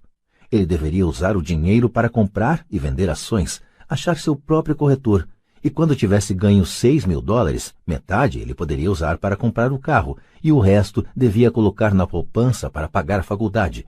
E o resultado? Continuei. Bem, teve sorte nos primeiros negócios, mas daí a pouco perdeu tudo. Então começou a ficar interessado de verdade. Hoje ainda lhe faltam uns $2.000 e está mais interessado ainda. Leu todos os livros que dei e pegou outros na biblioteca. Lê avidamente o Wall Street Journal, acompanhando os indicadores, e assiste à CNBC em vez da MTV, e está aprendendo muito. Ele sabe que se perder dinheiro vai ter que andar a pé mais uns 2 anos, mas não está preocupado. Já nem liga tanto para o carro porque encontrou algo mais divertido para fazer. E se ele perder todo o dinheiro? Perguntei. Aí vamos ver. Prefiro que ele perca tudo agora do que ter que esperar chegar à nossa idade para arriscar a perder tudo. E além do mais, esses são os melhores $3.000 que gastei com sua educação. O que está aprendendo vai lhe servir por toda a vida e ele parece ter adquirido mais respeito pelo poder do dinheiro. Acho que parou de torrá-lo. Como já falei na sessão, pague a si mesmo em primeiro lugar. Se uma pessoa não domina o poder da autodisciplina, é melhor nem tentar ficar rico. Embora o processo de gerar fluxo de caixa a partir da coluna de ativos seja fácil, é a fortaleza mental de direcionar o dinheiro que é difícil. Devido às tentações externas, é mais cômodo neste mundo de consumismo torrar o dinheiro na coluna das despesas. A falta de fortaleza mental leva a permitir que o dinheiro flua pelos caminhos de menor resistência. Darei um exemplo numérico de inteligência financeira, especialmente a capacidade de usar dinheiro para ganhar mais dinheiro. Se eu der a 100 pessoas $10.000 no início do ano, acho que ao fim do ano, 80 não terão mais nada. De fato, elas terão aumentado seu endividamento usando o dinheiro para dar entrada na compra de carro novo, geladeira, televisor, gravador de vídeo ou em viagem de férias. 16 terão aumentado esses $10.000 em torno de 5% a 10%. 4 terão aumentado a soma para $20.000 ou para alguns milhões. Estudamos para aprender uma profissão de modo a poder trabalhar pelo dinheiro. Na minha opinião, é também importante aprender a fazer o dinheiro trabalhar para nós. Gosto de meus supérfluos tanto quanto qualquer outro ser humano. A diferença é que algumas pessoas compram seus supérfluos em prestações. É a armadilha de querer imitar o vizinho. Quando eu quis comprar um Porsche, o caminho mais fácil foi procurar o gerente do banco e conseguir um financiamento. Em lugar de me preocupar com a coluna do passivo, decidi me concentrar na coluna dos ativos. Como de hábito, empreguei meu desejo de consumir para me inspirar e motivar meu gênio financeiro a investir. Constantemente nos preocupamos em obter as coisas que desejamos em vez de nos concentrarmos em criar dinheiro. É mais fácil a curto prazo, porém mais duro a longo prazo. É um mau hábito em que incorremos como indivíduos e como nação. Lembre, o caminho mais fácil muitas vezes se transforma no mais áspero, e o caminho árduo muitas vezes se torna suave. Quanto mais cedo você se disciplinar e aqueles que ama para dominar o dinheiro, tanto melhor. O dinheiro é uma força poderosa. Infelizmente, as pessoas usam esse poder contra elas mesmas. Se sua inteligência financeira for pouca, o dinheiro escorrerá de suas mãos, será mais esperto que você. Se o dinheiro for mais esperto, você trabalhará toda a sua vida. Para ser o senhor do dinheiro, você precisa ser mais esperto do que ele. Então o dinheiro fará o que você mandar. Ele lhe obedecerá. Em vez de ser escravo, você será o senhor. Isso é inteligência financeira. 9. A necessidade de heróis. O poder do mito. Quando eu era garoto, admirava profundamente Willie Mays, Hank Aaron e Yogi Berra. Eles eram meus heróis. Quando garoto, jogando no beisebol infantil, queria ser como eles. Seus cartões de beisebol eram meu tesouro. Queria saber tudo a respeito deles. Conhecia suas estatísticas, suas jogadas, quanto ganhavam e como tinham ascendido aos times profissionais. Queria saber tudo porque queria ser como eles. Quando aos 9, 10 anos de idade pulava para arremessar ou apanhar a bola, não era eu, era Yogi ou Hank. É uma das formas mais poderosas de aprender que frequentemente esquecemos ao chegar à idade adulta. Perdemos nossos heróis, perdemos nossa ingenuidade. Hoje, observo os garotos jogando beisebol perto de casa. Na quadra, não é o Joãozinho, é Michael Jordan, Sir Charles ou Clyde. Copiar ou emular heróis é um aprendizado poderoso. É por isso que quando alguém como O.J. Simpson cai em desgraça, há um clamor tão grande.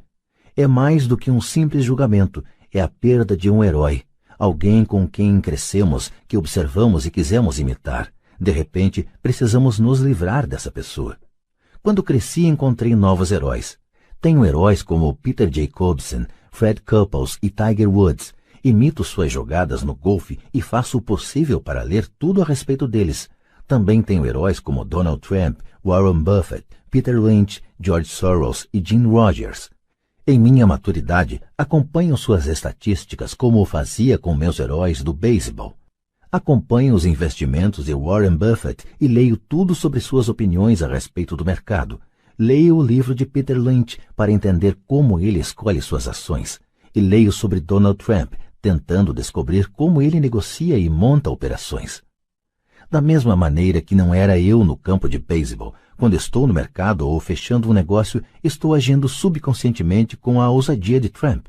Ou, ao analisar uma tendência, procuro pensar em como Peter Lynch o faria. Tendo heróis, me aproprio de uma fonte imensa de gênio em estado puro. Mas heróis fazem mais do que simplesmente inspirá-lo. Heróis fazem com que as situações pareçam fáceis. Ao fazer parecerem fáceis, nos convencem a querer ser como eles. Se eles conseguiram, eu também posso. Quando se trata de investimentos, há gente demais para complicar. Procure heróis que façam as situações parecerem fáceis. 10. Ensina e receberás. O poder da doação. Ambos os meus pais eram mestres. Pai Rico me ensinou uma lição que me acompanha toda a vida, e essa foi a necessidade de ser caridoso ou de doar. Meu pai instruído doava muito na forma de tempo ou conhecimento, mas quase nunca doava dinheiro. Como já mencionei, ele costumava dizer que doaria quando tivesse algum dinheiro sobrando, só que raramente sobrava algum dinheiro. Pai Rico doava tanto dinheiro quanto ensinamentos. Ele acreditava firmemente na troca. Se você deseja algo, primeiro você precisa dar, dizia sempre. Quando tinha pouco dinheiro, ele simplesmente doava dinheiro à igreja ou alguma instituição de caridade. Se eu tivesse de passar apenas uma única ideia para você, seria esta. Sempre que você sentir falta ou escassez de alguma coisa, doe antes o que você quer e isso retornará para você aos montes. Isso é verdadeiro para dinheiro, sorrisos, amor, amizade. Sei que muitas vezes isso é a última coisa que se deseja fazer, mas para mim sempre funcionou. Apenas confio em que o princípio da reciprocidade funciona e dou o que desejo. Se quero dinheiro, dou dinheiro e ele volta multiplicado. Se desejo vendas, ajudo alguém a vender e as vendas aparecem para mim. Se desejo contatos, ajudo alguém a obter contatos. E como num passe de mágica, os contatos vêm para mim. Há muitos anos ouvi algo assim. Deus não precisa receber, mas os homens precisam doar. Pai Rico dizia com frequência, os pobres são mais gananciosos do que os ricos. Ele então explicava que, se uma pessoa era rica, essa pessoa oferecia algo que os outros desejavam. Ao longo de minha vida, em todos estes anos, sempre que senti necessidade de dinheiro ou de auxílio, procurava no fundo de meu coração o que eu queria e decidia doá-lo antes. Ao fazê-lo, o que eu doava sempre retornava para mim. Isso me lembra a história do cara sentado com lenha nos braços numa noite gelada, e ele gritava para a lareira à sua frente, quando você me esquentar um pouco, eu ponho um pouco de lenha dentro de você. Quando se trata de dinheiro, amor, felicidade, vendas e contatos, tudo o que a gente precisa lembrar é doar primeiramente o que se deseja e isso retornará aos montes para nós. Muitas vezes, apenas o processo de refletir sobre o que você deseja e como você o poderia doar para alguém desencadeia uma torrente de generosidade. Sempre que sinto que as pessoas não estão sorrindo para mim, simplesmente começo a sorrir e a cumprimentar, e como por milagre, de repente há mais gente sorrindo à minha volta. É verdade que seu mundo é apenas um espelho de você. Por isso digo, ensina e receberás. Descobri que quanto mais sinceramente ensino aos que estão desejosos de aprender, tanto mais aprendo. Se você quer aprender sobre dinheiro, ensine a alguém. Uma torrente de novas ideias e distinções mais sutis surgirá. Houve momentos em que doei e nada retornou ou em que o que recebi não era o que eu desejava. Mas depois de refletir e examinar minha alma, concluí que em vez de doar por doar, eu estava doando para receber. Meu pai ensinava a professores e se tornou mestre dos mestres. Pai Rico sempre ensinava aos jovens seu jeito de fazer negócios. Em retrospecto, foi a generosidade deles com o que eles sabiam que os fez melhores. Há neste mundo poderes muito mais fortes do que nós. Você pode chegar lá por si mesmo, mas chegará mais rápido com o auxílio dos poderes superiores. Tudo de que precisa é ser generoso com o que você tem e os poderes superiores serão generosos com você. Capítulo 10. Ainda quer mais? Muitos podem não achar suficientes meus 10 passos. Eles os veem mais como filosofias do que como ações. Penso que entender a filosofia é tão importante quanto a ação. Há muita gente que quer fazer em lugar de pensar, e há gente que pensa, mas não faz. Eu diria que sou ambos. Adoro ideias e adoro agir. Para aqueles que querem coisas a fazer para começar, irei compartilhar resumidamente um pouco do que faço. Pare de fazer o que está fazendo. Em outras palavras, pare e avalie o que está funcionando e o que não está funcionando. A definição de insanidade é fazer a mesma coisa e esperar resultado diferente. Pare de fazer o que não funciona e procure algo novo para fazer. Procure novas ideias. Para novas ideias de investimento, vou às livrarias e procuro livros sobre assuntos diferentes e originais. Chamo-os de fórmulas. São livros que ensinam como aplicar de uma forma que não conheço. Por exemplo, em uma livraria encontrei o livro The 16% Solution, de Joel Moscovitz. Ação. Na quinta-feira seguinte fiz exatamente o que o livro dizia, passo a passo. Também fiz isso ao procurar pechinchas em imóveis nos escritórios de advogados e bancos. Muitas pessoas não agem, ou se deixam convencer por qualquer pessoa a desistir da fórmula que estão estudando. Meu vizinho me disse por que os 16% não funcionariam. Não dei ouvidos, porque ele nunca tinha experimentado isso. Descubra alguém que já tenha feito o que você quer fazer. Convide-o para almoçar. Peça dicas, macetes do negócio. No caso dos certificados de gravames de impostos de 16%, fui à repartição de impostos municipais e procurei a funcionária que trabalhava na respectiva seção.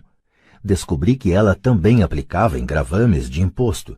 Imediatamente a convidei para o almoço. Ela ficou encantada de me contar tudo o que sabia e como fazer. Depois do almoço, ela passou a tarde me mostrando tudo. No dia seguinte, com seu auxílio, encontrei 2 ótimos imóveis e desde então estou recebendo os juros de 16%. Levei um dia para ler o livro, um dia para agir, 1 hora para almoçar e um dia para fechar 2 bons negócios. Faça cursos e compre fitas. Procuro nos jornais cursos novos e interessantes. Muitos são de graça ou baratos. Também pago seminários caros sobre o que quero aprender. Sou rico e não preciso de um emprego devido ao que aprendi. Tenho amigos que não fizeram esses cursos e me dizem que estou perdendo dinheiro enquanto continuo no mesmo emprego. Faça muitas ofertas. Quando quero um imóvel, procuro muito e, em geral, faço uma oferta por escrito. Se você não sabe exatamente quanto oferecer, eu também não. Isso é tarefa do corretor imobiliário. Eles fazem as ofertas. Eu procuro trabalhar o mínimo. Uma amiga queria que eu lhe mostrasse como comprar apartamentos. Num sábado, ela, seu corretor e eu visitamos 6 edifícios. 4 eram uma droga, mas 2 eram interessantes. Aconselhei que ela enviasse por escrito uma oferta para cada um deles, mas oferecendo metade do que os proprietários pediram. Ela e o corretor quase sofreram um infarte. Eles pensaram que não seria educado, que os proprietários poderiam sentir-se ofendidos. Acho mesmo que o corretor não queria tanto trabalho assim, de modo que não fizeram nada e continuaram procurando um negócio melhor. Não fizeram ofertas e a pessoa ainda está procurando um negócio certo, pelo preço certo. Bom, você não saberá qual é o preço certo até que você encontre outra parte que deseja fechar o negócio. É raro que um vendedor peça um preço inferior ao valor do objeto de venda. Moral da história: faça ofertas. As pessoas que não são investidores não têm ideia do que é tentar vender alguma coisa. Tive um imóvel que procurei vender durante meses. Teria ficado contente com qualquer proposta. Não estava preocupado com o quão baixo fosse o preço. Eles poderiam ter me oferecido 10 porcos e eu teria ficado feliz. Não pela oferta, mas porque alguém estava interessado. Eu teria feito uma contraproposta, talvez aceitasse uma criação de porcos. Mas é assim que o jogo funciona. O jogo de compra e venda é divertido. Não se esqueça disso. É divertido e é só um jogo. Faça ofertas. Alguém pode dizer sim. Eu sempre faço ofertas com ressalvas. Em imóveis, faço ofertas com a ressalva de que está sujeita à aprovação do sócio no negócio. Nunca especifico quem é o sócio no negócio. A maioria das pessoas não sabe que o sócio é meu gato. Se eles aceitam a oferta e eu não estou disposto a fechar o negócio, ligo para casa e falo com o gato. Faço esta declaração absurda para ilustrar como o jogo é incrivelmente fácil e simples. Gente demais o dificulta e o leva demasiado a sério. Descobrir um bom negócio, o negócio certo, os investidores certos, ou o que quer que seja, é como namorar. Você precisa ir ao mercado e falar com um monte de gente, fazer um monte de ofertas, contrapropostas, negociar, rejeitar e aceitar. Conheço solteiros que ficam em casa e esperam que o telefone toque, mas a menos que você seja Cindy Crawford ou Tom Cruise, penso que é melhor ir ao mercado, mesmo que seja apenas o supermercado. Procurar, oferecer, rejeitar, negociar e aceitar são partes do processo de quase tudo na vida. Corra, ande ou dirija por certa área uma vez por mês, durante 10 minutos. Descobri alguns de meus melhores negócios imobiliários enquanto corria em certa área ao longo de um ano. O que procuro é mudança. Para que um negócio seja lucrativo, são necessários 2 elementos, pechincha e mudança. Há montes de pechinchas, mas é a mudança que transforma a pechincha em oportunidade lucrativa. Assim corro numa área na qual gostaria de investir. É a repetição que me permite observar pequenas diferenças. Observo avisos de venda de imóveis que estão lá há muito tempo. Isso significa que o vendedor estará mais disposto a negociar. Observo caminhões de mudança indo e vindo. Paro e converso com os motoristas. Falo com os entregadores de encomendas postais. É impressionante quanta informação tem sobre uma área. Descubro uma área ruim, especialmente uma área da qual todo mundo foi afastado pelo noticiário. Às vezes a percorro por um ano à espera de sinais de que algo está mudando para melhor. Falo com os varejistas, especialmente os novos, e descubro por que estão se mudando. Isso leva de alguns minutos a um ano e o faço enquanto estou ocupado com outra coisa como correr ou ir a uma loja. No caso de ações, gosto do livro de Peter Lynch, Beating the Street, por sua fórmula de selecionar ações que estão aumentando de valor. Descobri que os princípios de achar valor são os mesmos, quer se trate de imóveis, estoques, fundos mútuos, novas empresas, um novo animal de estimação, uma nova residência, um novo cônjuge ou um detergente em oferta. O processo é sempre o mesmo. Você precisa saber o que está procurando e então correr atrás. Por que os consumidores serão sempre pobres? Quando um supermercado faz uma promoção de, digamos, papel higiênico, o consumidor corre e faz estoque. Quando o mercado de ações faz promoção, muitas vezes chamada de crash ou correção, o consumidor foge. Quando o supermercado aumenta os preços, o consumidor compra em outro lugar. Quando o preço das ações sobe, o consumidor começa a comprá-las. Procure nos lugares certos. Um vizinho comprou um apartamento por $100 mil. Comprei o apartamento contíguo ao seu por $50 mil. Ele me disse que estava esperando que os preços subissem. Eu lhe mostrei que o lucro ocorre quando se compra, não quando se vende. Ele comprou um imóvel de uma corretora que não possuía imóveis próprios. Eu comprei o meu no departamento de execuções judiciais de um banco. Paguei $500 por um curso que me ensinou a fazer isso. Meu vizinho acreditava que pagar essa quantia por um curso sobre investimentos em imóveis era muito caro.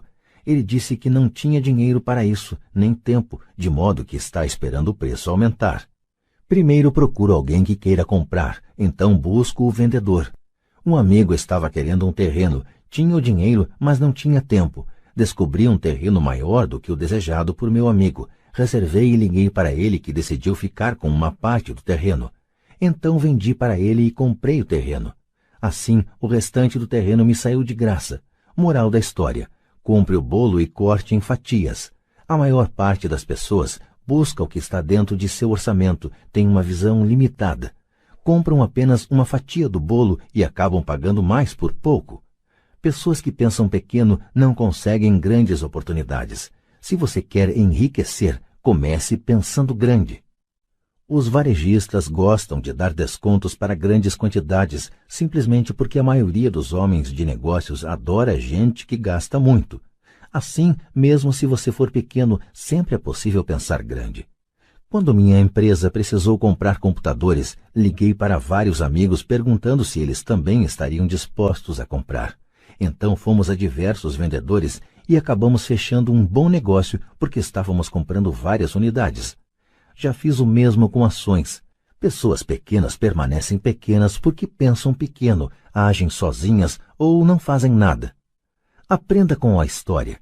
Todas as grandes empresas listadas na bolsa começaram como pequenas empresas.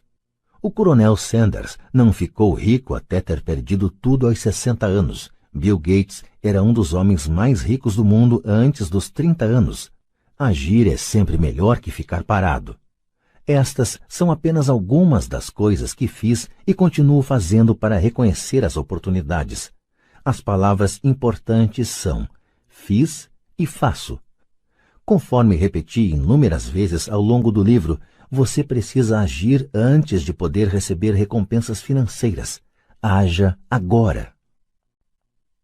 Conclusão. Como pagar a faculdade dos filhos com apenas $7.000. Enquanto o livro chega a seu fim e se aproxima da publicação, gostaria de dividir um último pensamento com o ouvinte.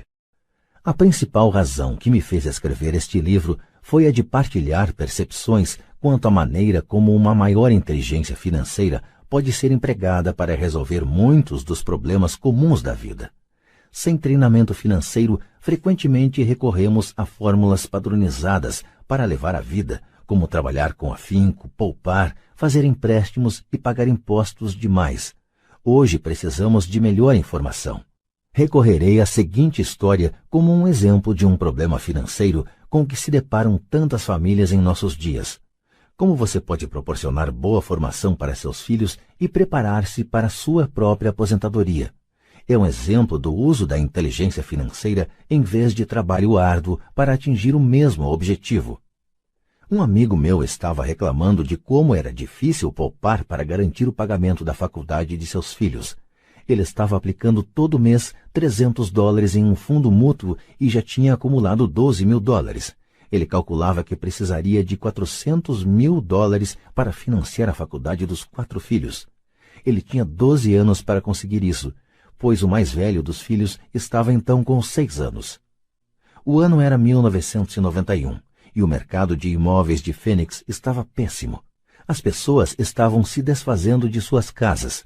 Sugeri a meu colega que comprasse uma casa com parte do dinheiro acumulado em seu fundo mútuo. A ideia o deixou intrigado e começamos a discutir a possibilidade. Sua grande preocupação era que não tinha crédito no banco para comprar outra casa, já que estava muito endividado. Eu lhe assegurei que havia outras formas de financiar imóveis sem recorrer ao banco. Durante 2 semanas, procuramos uma casa que se encaixasse nos critérios que estabelecêramos. Havia muitas a escolher, de modo que foi bastante divertido. Finalmente encontramos uma casa de 3 quartos e 2 banheiros em um bom bairro. O proprietário tinha sido demitido da empresa e precisava vender naquele dia, pois ele e a família estavam de mudança para a Califórnia, onde outro emprego o aguardava. O proprietário queria $102.000, mas oferecemos apenas $79.000. Ele aceitou imediatamente. A casa estava comprometida com um financiamento chamado de não qualificado, o que significa que até um vagabundo desempregado poderia comprá-la sem aprovação de qualquer banco. O proprietário estava devendo $72.000 e tudo o que meu amigo precisou desembolsar foi $7.000, a diferença entre o preço de venda e o financiamento pendente. Logo que o antigo proprietário se mudou, meu amigo alugou a casa. Depois de pagas todas as despesas, incluindo a hipoteca, meu amigo ficava com $125 mensais. Seu plano era ficar com a casa por 12 anos, acelerando o pagamento da hipoteca com aqueles $125 mensais. Imaginamos que ao fim desse tempo, a maior parte da hipoteca estaria paga e ele obteria uns $800 líquidos mensais na época em que o primeiro filho entrasse na faculdade. Se a casa se valorizasse, também seria possível vendê-la. Em 1994, o mercado de imóveis de Phoenix registrou uma súbita recuperação e o inquilino que morava na casa e gostava muito dela lhe ofereceu $156.000 pela mesma. Novamente o amigo me perguntou o que eu achava e eu o aconselhei a vender, recorrendo ao mecanismo de deferimento de imposto da seção 1031. Agora meu amigo tinha cerca de $80.000 para fazer alguma coisa. Liguei para uma amiga em Austin, Texas, que pegou esse dinheiro e o aplicou em uma sociedade limitada de uma empresa que estava montando. Dentro de 3 meses, meu amigo passou a receber mensalmente cerca de $1.000, que ele imediatamente aplicava no fundo mútuo.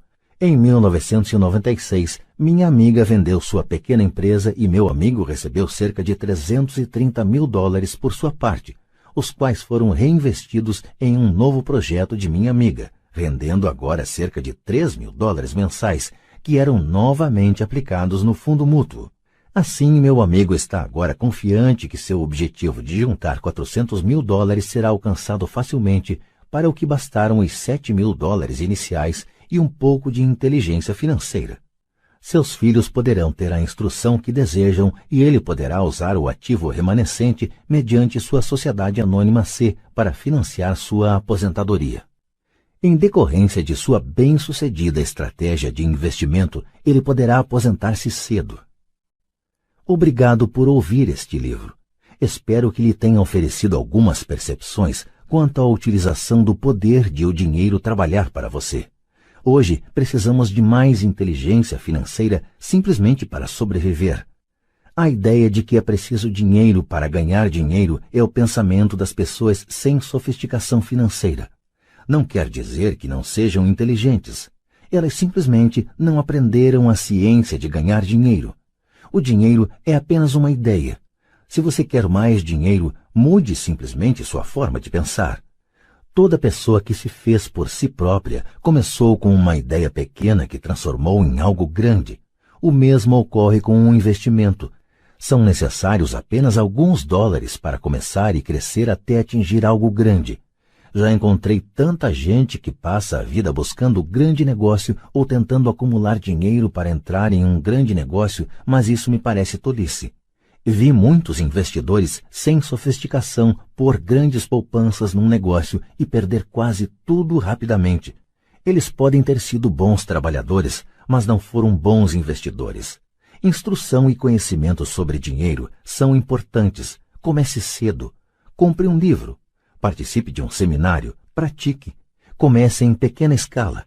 Transformei $5.000 em dinheiro em um ativo de $1 milhão que gerou um fluxo de caixa de $5.000 mensais em menos de 6 anos. Mas comecei a aprender desde garoto. Incentivo você a aprender porque não é tão difícil assim. De fato, é até fácil, uma vez que se pega o jeito da coisa. Penso que minha mensagem ficou clara. É o que está em sua cabeça que determina o que está em suas mãos. O dinheiro é só uma ideia. Há um livro chamado Pense e Enriqueça, editora Record. O título do livro não é Trabalhe arduamente e enriqueça. Aprenda a fazer o dinheiro trabalhar com afinco para você e sua vida será mais fácil e mais feliz. Nos dias de hoje, não procure segurança. Seja esperto. Haja. Todos receberam 2 grandes dons, sua mente e seu tempo. Cabe a você fazer o que quiser com ambos. Você e só você tem o poder de determinar o destino de cada nota de dólar que chega às suas mãos. Gaste-a totalmente, você escolhe ser pobre. Gaste-a com passivos, você fará parte da classe média. Invista-a em sua mente e aprenda a adquirir ativos e você estará escolhendo a riqueza como seu objetivo e seu futuro. A escolha é sua e apenas sua. A cada dia, a cada dólar, você decide ser rico, pobre ou classe média. Escolha dividir este conhecimento com seus filhos e você os estará preparando para o mundo que os aguarda. Ninguém mais o fará. O seu futuro e o de seus filhos serão determinados pelas escolhas que você faz hoje, não amanhã. Desejamos para você muita riqueza e muita felicidade com este fabuloso dom chamado vida. Robert Kiyosaki, Sharon Lester. Os autores. Robert T. Kiyosaki. A principal razão que leva as pessoas a enfrentar dificuldades financeiras é que passam anos na escola sem aprender nada sobre dinheiro. O resultado são pessoas que precisam trabalhar pelo dinheiro, mas nunca aprenderam a fazer o dinheiro trabalhar para elas, diz Robert. Nascido e criado no Havaí, Robert faz parte da 4ª geração de uma família nipo-americana. Provém de uma destacada família de educadores. Seu pai foi diretor de ensino do estado do Havaí. Concluído o 2º grau, Robert prosseguiu sua formação em Nova York e depois de formado entrou para a Marinha dos Estados Unidos, indo para o Vietnã como oficial e piloto de helicóptero de combate. Voltando da guerra, teve início sua carreira de negócios. Em 1977, fundou uma empresa que colocou no mercado a primeira carteira para surfistas de nylon e velcro, que se transformou em um sucesso multimilionário, sendo vendida em todo o mundo. Ele e seus produtos foram matérias em Runner's World, Gentleman's Quarterly, Success Magazine, Newsweek e até Playboy. Abandonou o mundo dos negócios em 1985 para ser o cofundador de uma empresa internacional de material educativo que opera em 7 países, tendo ensinado negócios e investimentos a milhares de graduados. Aposentado aos 47 anos, Robert faz o que mais gosta: investir. Preocupado com o crescente hiato entre os que têm e os que não têm, Robert criou um jogo chamado Cash Flow, que ensina o jogo do dinheiro, até então só conhecido pelos ricos. Embora o negócio de Robert sejam imóveis e desenvolvimento de pequenas empresas, sua verdadeira paixão é o ensino. Já dividiu o palco com palestrantes destacados como Og Mandino, Zig Ziglar e Anthony Robbins. A mensagem de Robert Kiyosaki é clara: assuma a responsabilidade por suas finanças ou receba ordens por toda a sua vida. Você é o senhor do dinheiro ou seu escravo. Robert dá aulas que duram de 1 hora a 3 dias, ensinando às pessoas os segredos dos ricos.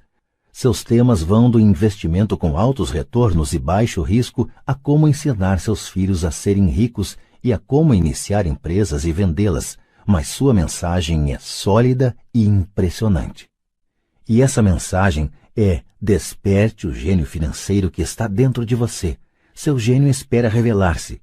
Eis o que diz do trabalho de Robert, o mundialmente famoso palestrante e autor Anthony Robbins. O trabalho de Robert Kiyosaki na educação é poderoso, profundo e altera vidas. Saúdo seus esforços e o recomendo sinceramente. Nestes tempos de grandes mudanças econômicas, a mensagem de Robert não tem preço.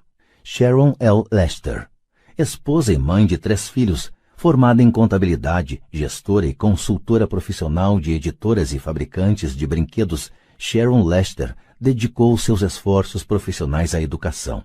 Diplomou-se summa cum laude em contabilidade na Florida State University. Foi uma das primeiras mulheres a entrar em uma das então 8 maiores empresas de contabilidade. Foi diretora financeira de uma empresa de computadores, diretora tributária de uma empresa de seguros nacional e fundadora e editora associada da primeira revista regional feminina do Wisconsin, enquanto prosseguia suas atividades de auditora pública. Enquanto via seus filhos crescerem, seu interesse foi se voltando cada vez mais para as questões educacionais. Lutava para incentivá-los a ler. Eles preferiam assistir à televisão. Juntou-se ao inventor do primeiro livro falante eletrônico e ajudou a expandir o ramo dos livros eletrônicos, que atualmente é uma atividade internacional geradora de milhões de dólares. Continua sendo pioneira no desenvolvimento de novas tecnologias que visam trazer o livro de volta à vida das crianças. Esteve profundamente envolvida com a educação de seus filhos. Tornou-se uma ativista incansável da educação nas áreas de matemática, informática, leitura e escrita. Nosso sistema de ensino não tem conseguido acompanhar o ritmo das mudanças globais e tecnológicas do mundo atual. Temos que ensinar aos jovens as habilidades acadêmicas e financeiras de que precisarão não só para sobreviver, mas para desenvolver-se no mundo com que se deparam. Como colaboradora de Pai Rico, Pai Pobre e Cash Flow Quadrant, ela agora concentra seus esforços no auxílio à criação de instrumentos educacionais para os interessados em melhorar sua educação financeira.